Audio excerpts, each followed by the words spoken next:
Au Mali, Aliou Diallo et Cheikh Modibo Diarra, arrivés respectivement 3e et 4e au premier tour de la présidentielle, ne donnent pas de consigne de vote pour le second tour et les partis qui les ont représentés aux élections préfèrent garder leur neutralité en refusant de soutenir Ibeka et Soumaïla Cissé pour le scrutin du 12 août. Et les deux candidats ont apporté ces précisions séparément à leur siège ce jeudi à Bamako, suivant la correspondance de nos envoyés spéciaux.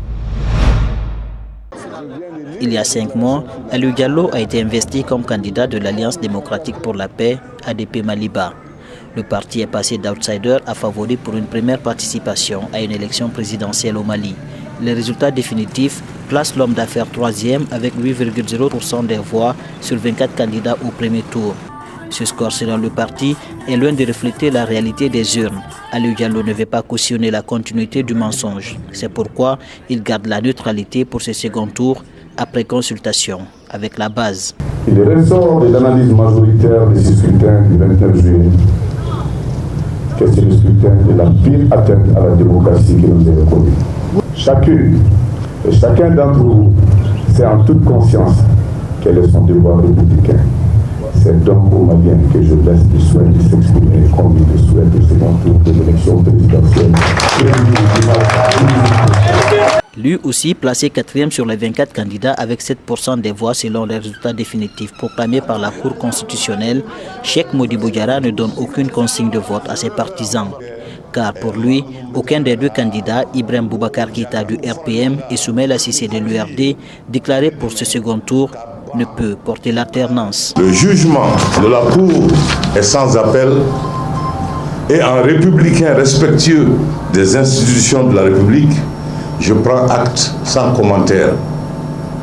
Cependant, ma conviction reste que ni l'un ni l'autre ne correspond à notre idéal de changement. Nous disons que chaque entité de notre regroupement conserve son autonomie et est donc libre de son choix à ce deuxième tour.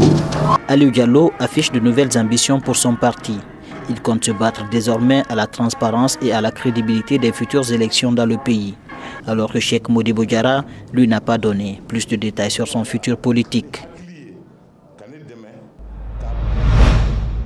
L'ex-première dame ivoirienne Simone Gbagbo, libérée à Abidjan, veut ouvrir une nouvelle page et une refondation pour son parti, le Front populaire ivoirien, dans son premier discours depuis sa libération.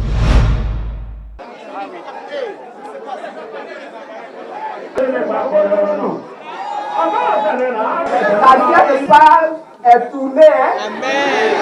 Aujourd'hui, toutes les choses sont devenues nouvelles. Hein? Militants et militantes, levez-vous pour la nouvelle page. Elle est déjà sans arrêt. On est parti et on est parti.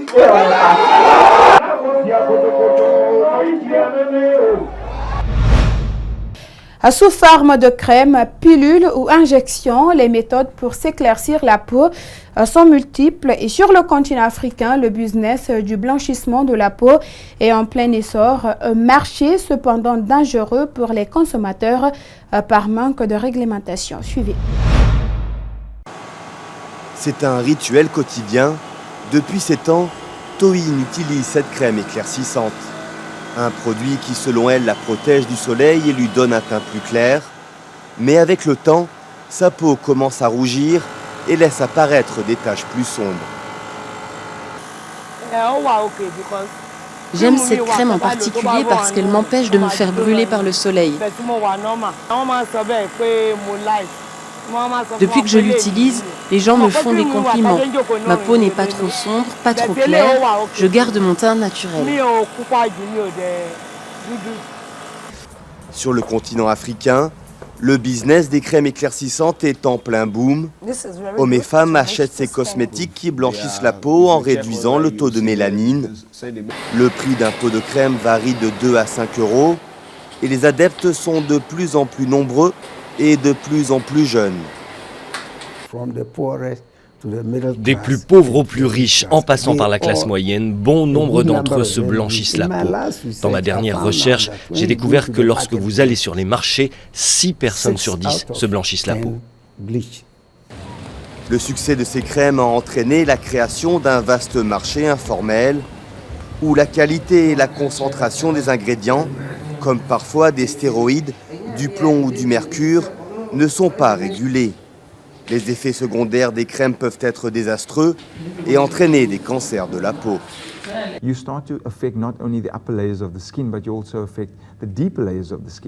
Vous commencez à affecter non seulement les couches supérieures de la peau, mais aussi les couches profondes de la peau à un point tel qu'à un moment donné, tout le processus s'inverse. Vous obtenez des zones plus foncées de la peau, et parfois la peau est tellement détruite que la seule solution devient la chirurgie au laser ou la chirurgie de reconstitution. Dernière tendance dans les techniques d'éclaircissement de la peau, l'utilisation du glutathion en gélule ou en injection. Cet antioxydant, notamment utilisé pour soigner les cancers, blanchit rapidement la peau et sert d'alternative aux crèmes. Son utilisation n'est pas illégale, mais les conséquences à long terme restent encore inconnues. Je suis très content d'être ici, de ce nouveau challenge dans ma carrière footballistique, a indiqué Kepa Arrizabalaga, la nouvelle recrue de Chelsea. Le gardien de but des Bleus vient de rejoindre le club de Chelsea pour une somme qui bat tous les records. Suivez. Great, okay, thank you.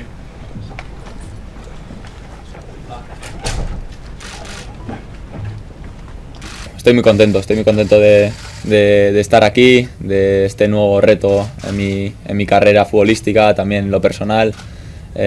Considero que es un paso adelante en mi carrera, una apuesta muy importante también del club.